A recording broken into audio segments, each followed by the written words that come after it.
I've been playing video games for a long time at this point, pretty much my entire life. I love gaming and video games, and it's pretty much my most favorite hobby. Throughout the years, I've played, seen, or heard about lots of different games.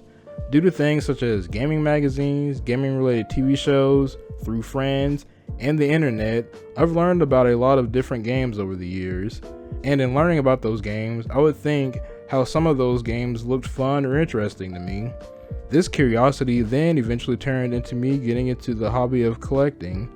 And in this video, I just wanted to talk about the hobby of game collecting, why I got into it, what I like to collect, things I like and dislike about it, and my overall collecting goals.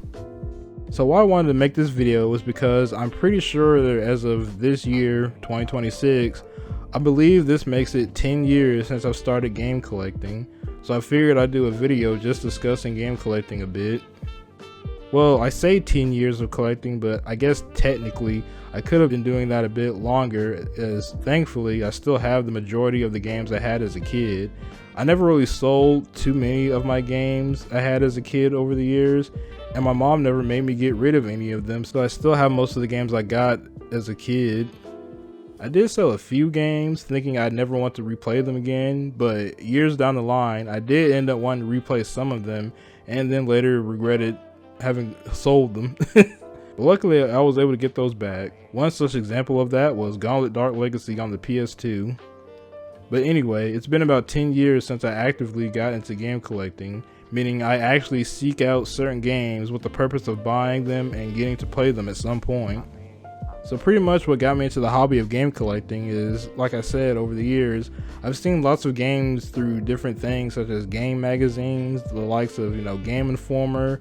I really enjoyed reading through the Game Informer magazines back in the day and reading about a lot of the different games and them seeing the different game previews and reviews and stuff like that, or games advertised in there. And there'd be certain games in there I think to myself, oh hey, that game looks like it would be pretty good. Or hey, that game looks/sounds fun. Another avenue I'd find games through would be my friends. I'd go over to a friend's house and we'd play games, or I'd watch whatever game that they were playing at that time, which was really cool. And what made it even better was I'm mainly on PlayStation, so I had the PS2 at the time, and my friend liked Nintendo, so he had the N64, and then later he got a GameCube after that. So whenever I went over to his house, I got to see a whole different world of games, and vice versa for him. Some of the games I distinctly remember he had, and I wouldn't mind having myself if, for instance, the GameCube prices weren't as through the roof as they are now, or games like Gotcha Force. That game was legitimately a lot of fun to play, and it was a pretty cool game. And later on, that same friend, he got a Xbox 360 at some point, and then later on after that, he ended up getting a Wii also. But some of the games that I remember he had for the 360 that I thought looked cool, and now I actually do have in my collection, is Phantasy Star Universe. I remember at that time I hadn't heard of Phantasy Star before. I never had a Sega console growing up, so Phantasy Star was a new discovery to me. So I thought the game looked cool from what I saw of him playing it, and then I played a bit of it myself and I thought it was pretty fun. And another one that he had was Monster Madness Battle for Suburbia. Now I don't own this one in my collection just yet, but it is on my want to buy list. But me and my friend played through the game in co-op and it was a lot of fun. So I would not mind buying that game and playing through it again, reliving some nostalgic memories. That game was a lot of fun. And I think we played it all the way through to the end too, if I remember correctly. It was a pretty long game too, if I remember, and it got pretty challenging towards the end, but I'm pretty sure we did end up finishing it. But yeah, finding out about different games through hanging out with friends is pretty cool. There were just certain games that just stuck out to me that stayed with me beyond just, a passing interest. And the third avenue that I found games through was the good old G4 TV days, namely shows like X-Play and the show Cheat. I can still remember the first time I ever saw the game Peter Jackson King Kong on that one episode of that show Cheat. Dude, that game blew my mind seeing it back then. I thought the game looked insane. Now, a few years later, after getting into collecting, I finally do own the game myself. And a few years ago, I finally got around to playing it for myself for the first time. And that game was really sick. It's a lot of fun. It was a really cool game. And since I was playing it on the Xbox One X when I finally got around to playing it, the game still looked incredible. it still looked like how I remember the game looking all those years ago, so it's like the game never aged. Some other games I found through these shows include games like Gun, Killer 7, Shadow Hearts from the New World, Resident Evil 4, and a lot of others. I loved both of those shows because they were entertaining, they were funny, and it was really cool to see a lot of those different games being mentioned and talked about. I miss both of those shows so much. They were great. And another place where I find games is, well, through the internet. I like to watch collection videos and just random videos on or about random games. And I always end up finding something new or interesting through these kinds of videos. So I really like watching videos like that. They're really fun to watch and pretty informative at times too. So when it comes to the hobby of collecting, I like to collect for various consoles. I'm mainly a PlayStation guy, so I collect mostly PlayStation stuff, but I do seek out games for some other consoles as well. I'm actively collecting for the PlayStation 1, PlayStation 2, PS3, PS4, and 5, original Xbox, and the 360. I usually like to focus on certain consoles at times, or focus on getting certain games. Like right now at this particular moment, I am focusing on Xbox stuff as I'm getting really close to having all the games that I personally want for those systems. Plus, Xbox collecting is still pretty cheap at this moment, so I'm taking advantage of that. It's nice to buy older games and not have to, pay an arm and a leg for them. What I like about collecting for other systems is it's like looking at a whole other side of gaming and games, because like I said, I'm mainly PlayStation, so when I buy games for, the Xbox or the GameCube or something, there's like a whole different ecosystem of games over there. I miss that so much about the older consoles, man. Like, while they had a nice bit of third-party games across all of them, the PlayStation, Xbox, and GameCube all had a nice selection of games unique to their systems. So when you either went over to a friend's house or, had a chance to play on a different console than the ones that you owned, you got to see and experience something different. And that made each console unique and gave them their own identities. So coming from PlayStation and getting to collect for other consoles, I get to see what other kinds of games I missed out on at the time. It's like going on my own little journey through gaming. It's like looking over the other side of the fence and going, oh, well, what's that over there? That looks cool. I want to go over there and see what that's about. That's a really cool aspect of collecting for various different consoles. So that's why, with the way I like to collect is, I buy most of my games for the PlayStation systems, exclusives and third-party games. Even on the PS3, where a lot of people say that usually the Xbox 360 version was better because it usually ran better and had less technical issues with it. But I'm just a big PlayStation fan and much more prefer the controller too, so I buy most games from that era on the PS3 regardless.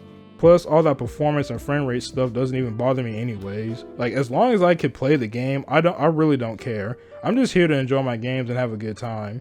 So when it comes to the other consoles, I just end up looking into the exclusives for that console and seek out to buy and play, what looks the most interesting to me.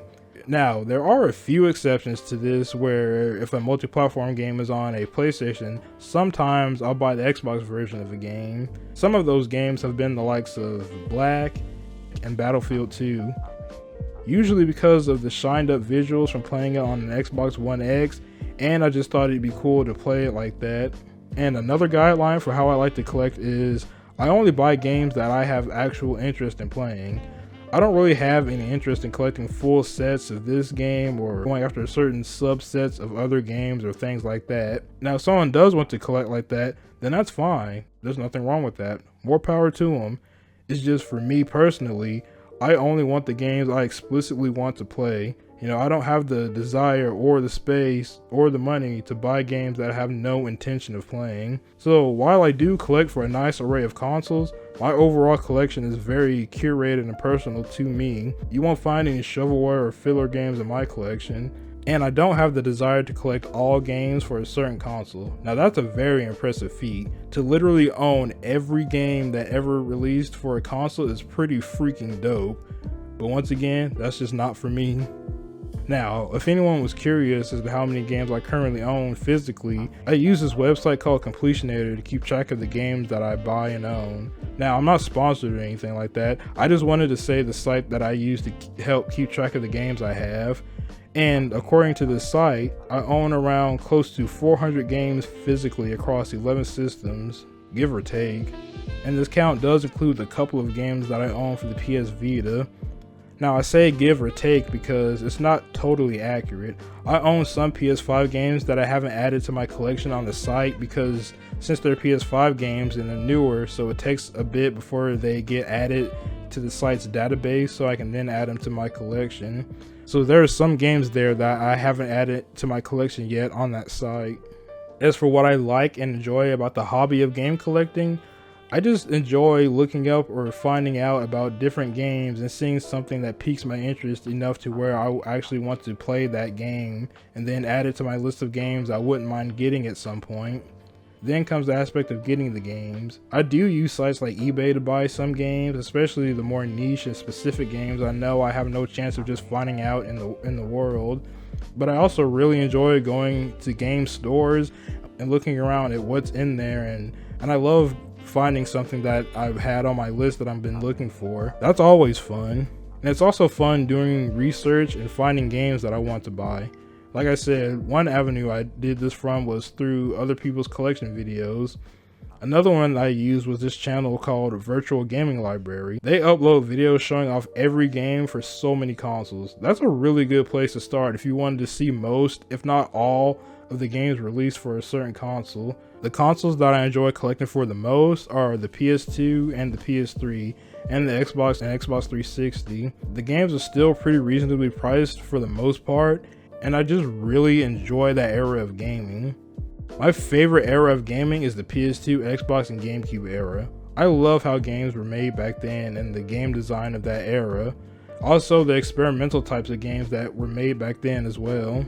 And I also find myself these days getting nostalgic for some of the PS360 era of games too. So that's why I enjoy collecting for all those consoles as well. And another thing I like is I like the prices of the games I collect for. For the most part, they're not overly expensive, give or take a few specific games. So it's why I enjoy collecting for PlayStation and original Xbox more than collecting for, some Nintendo consoles like the GameCube. Like, I wouldn't mind getting a few more GameCube games. I've seen some of those prices for some of those games and I'm like, yeah, nah, I'm good, man. And as for aspects that I don't like about game collecting, my biggest one is that I really dislike how modern gaming ends up affecting the prices of retro games. And what I mean by that is whenever a remake or remaster of an old game gets announced, that can usually at times end up upping the price of the older version of the game in retrospect, or when a new game in that series gets announced and that jumps the price up a lot too. One such example of this is Armored Core. Over the years, I've found out about the Armored Core games. I've never played any of them myself, but after seeing them for a while, I thought they looked like they'd be pretty cool, so I had interest in getting them. But before I could get around to being able to buy any of them, a new Armored Core game got announced out of nowhere, and the previous Armored Core games just skyrocketed in price as a result of that. And since modern gaming is so focused on constantly referring to and redoing games from its past, you can imagine how frequently this ends up happening. And that's really frustrating because that can just happen to seemingly any game at any time. So it makes me feel a bit pressured to buy up any game that could potentially happen to, especially games that are already at kind of a higher price, like $40 or above. And you may just be thinking to yourself, well, why not just play the remake or remaster version of the game? And the thing with that is, I don't really like playing, especially remakes of games, and usually prefer the older version for numerous reasons that I'm not going to go into in this video. That could be enough of a topic for a whole other video. But yeah, that's my biggest pet peeve with game collecting. And another thing that can put a damper on collecting is when modern adaptations of games retroactively increase prices of something. A prime example of what I mean by this is something like the Fallout TV show. Now, when that got announced, it seemed to really increase the price of the game Fallout Brotherhood of Steel, which is really unfortunate because I've been interested in that game for a while. I've known about it for some time now, and I wanted to buy it and play it because it looked like it'd be some decent fun to me. It's weird that the announcement of a Fallout TV show would rock the price of that particular game up so much, as from what I've gathered about the Fallout Brotherhood of Steel back when I was looking into it, is that most Fallout fans don't really seem to like that game too much, and they don't even really consider it to be a Fallout game, period. So it's pretty strange how the announcement of a Fallout TV series makes the price of that game jump up, as most fans of the Fallout games don't really like that one. I mean, I guess they're related in name, so it ends up jacking up the price regardless, but either way, that's just another bane of retro collecting, is when something like that happens. Now, some people may sit there and think, well, why don't you just emulate these games? You wouldn't even have to worry about any of this if you just emulated them. Or, if you emulate, you could have access to any game whenever you want through emulation, and they'd be easier for you to access.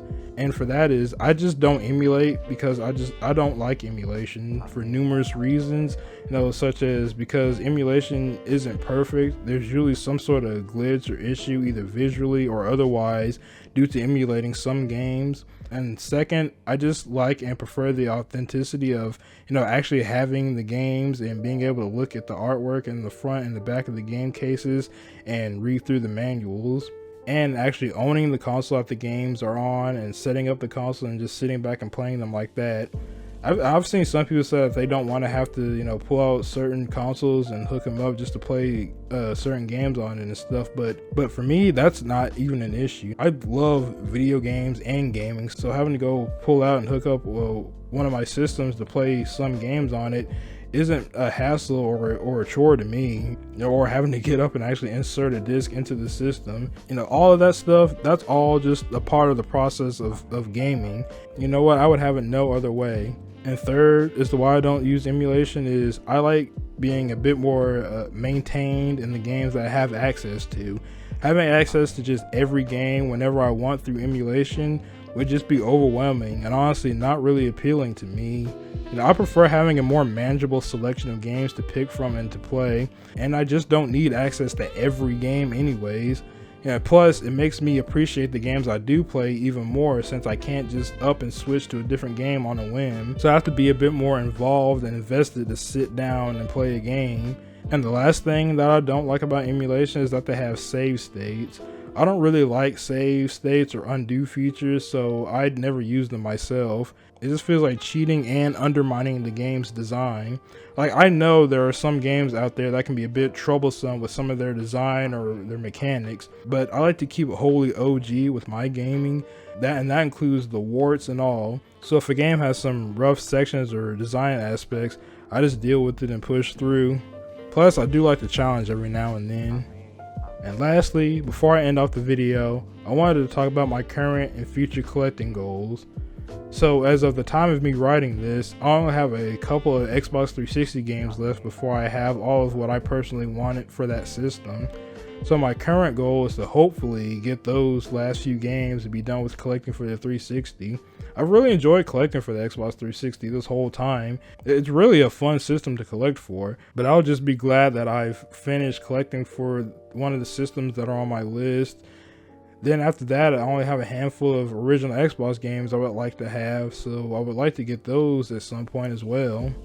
And then I can go back to collecting for the PlayStations. When it comes to those, I usually just buy for whichever one I'm currently in the mood for. Or maybe if there's a certain game I feel like may have a sudden price increase, then I'll try to buy that game as soon as I'm able to. Like the Wolverine Origins games on the PS3 I got a few years ago, since that new one's coming out on the PS5 soon. But my dream future goals for collecting would be, I would just like to own all of the games that I have on my list and can finally call it good with that. I legitimately enjoy the hobby of game collecting and I have a lot of fun with it, but I don't want to spend forever collecting. I want to have all that I'm interested in and then spend the rest of my time playing through the immense backlog I've built up over the years. And that's another thing, I don't collect just for the sake of it or just to have these games. I sit down and actually play these games as well. There's only so much time I have, so I try to play as much as I can. It's both a blessing and a little bit of a curse to have a big backlog of games to play. And if there's any future consoles I would like to collect for, I think it'd be cool to have a Dreamcast. I never had a Dreamcast growing up, but there's definitely some games on that system I would love to play. I don't know if I'll actually collect for it or not, but it's a cool curiosity for me. Another curiosity console for me would be the Sega Genesis. That thing has some really cool and interesting looking games on it. But anyway, that's the video. I just wanted to make a video talking about my game collecting hobby after I had realized it's been about 10 years since I really got into actively seeking out games to buy and play.